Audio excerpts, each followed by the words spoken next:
കാരണം ഈ ജില്ലയുടെ ഏത് ഭാഗത്തു നിന്നും ഉണ്ടാകുന്ന ഒരു ആക്സിഡന്റ് കേസോ അതല്ലെങ്കിൽ ഒരു അപകട മരണമോ അതല്ലെങ്കിൽ വേറെ ഏതെങ്കിലും തരത്തിലുള്ള മരണങ്ങളോ സംഭവിക്കുമ്പോൾ ബ്രോഡ് ഡെഡ് ആണെങ്കിൽ അത് പോസ്റ്റ്മോർട്ടത്തിന് റെഫർ ചെയ്യുമ്പോൾ പലപ്പോഴും പോലീസ് സർജന്റെ സാന്നിധ്യമില്ലാത്ത സ്ഥലങ്ങളിൽ നിന്ന് ബോഡി ഇവിടെ കൊണ്ടുവന്ന് ഇവിടെ ജില്ലയുടെ പല ഭാഗത്തുനിന്നും വന്ന ബോഡികളുടെ പോസ്റ്റ്മോർട്ടം വന്നതിന്റെ നമ്പർ അനുസരിച്ച് ആ കുടുംബവും അവരുമായി ബന്ധപ്പെട്ടവരും മുഴുവൻ ഈ പരിസരങ്ങളിൽ മണിക്കൂറുകൾ ഇതിനു വേണ്ടി കാത്തുനിൽക്കുകയും ആ നടപടിക്രമങ്ങൾ പൂർത്തിയാക്കുന്നത് മരണത്തിന്റെ വേദന താങ്ങുന്നവർക്ക് ഒരു ഇരട്ട വേദനയായിട്ട് അത് മാറുകയും ചെയ്യുന്ന ഒരു സാഹചര്യത്തിൽ വെർച്വൽ ഓട്ടോപ്സിയുടെ സാധ്യതകൾ കേരളത്തിൽ പരീക്ഷിക്കുന്നതിന്റെ തുടക്കം കോഴിക്കോട് മെഡിക്കൽ കോളേജിൽ നിന്ന് ആരംഭിക്കണം എന്ന് ബഹുമാനപ്പെട്ട മിനിസ്റ്ററോട് വിനീതമായിട്ട് അഭ്യർത്ഥിക്കുക. വെർച്വൽ ഓട്ടോപ്സി വരുമ്പോൾ 50-40% പോസ്റ്റ്മോർട്ടം അത് നടത്തുന്നത് ഒഴിവായി കിട്ടും എന്നുള്ളതാണ് അതിന്റെ കണക്കുകൾ പറയുന്നത്. അത് അങ്ങനെയാണെങ്കിൽ അതൊരു വലിയ ആശ്വാസമായിട്ട് ജനങ്ങൾക്ക് മാറും.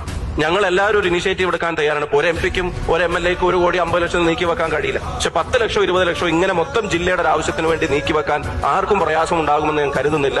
ഞങ്ങളെ കൊണ്ടാവുന്നത് ഞങ്ങൾ എല്ലാവരും കൂടെ ചേർന്ന് ചെയ്യാം. ബാക്കി ഗവൺമെന്റിന്റെയും ജില്ലാ പഞ്ചായത്തോ ബാക്കി ആർക്കാണോ കഴിയാവുന്നത് എല്ലാവരും കൂടെ ചേർന്ന് വലിയ ദുരന്തം നേരിടേണ്ടി വരുന്ന കുടുംബങ്ങൾക്ക് അതൊരു വലിയ ആശ്വാസമായി മാറും. ഒരു പ്രഖ്യാപനം ഇന്ന് തന്നെ അങ്ങയുടെ ഭാഗത്ത് ഉണ്ടാവണമെന്ന് വിനീതമായി ഈ വേദിയിൽ വെച്ച് അഭ്യർത്ഥിക്കാൻ ആഗ്രഹിക്കുകയാണ്.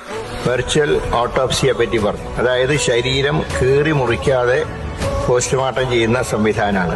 അതിന്റെ ഒരു ചെലവ് ഏതാണ്ട് 30 കോടിയാണ്. അത് നമുക്ക് നടപ്പാക്കാം.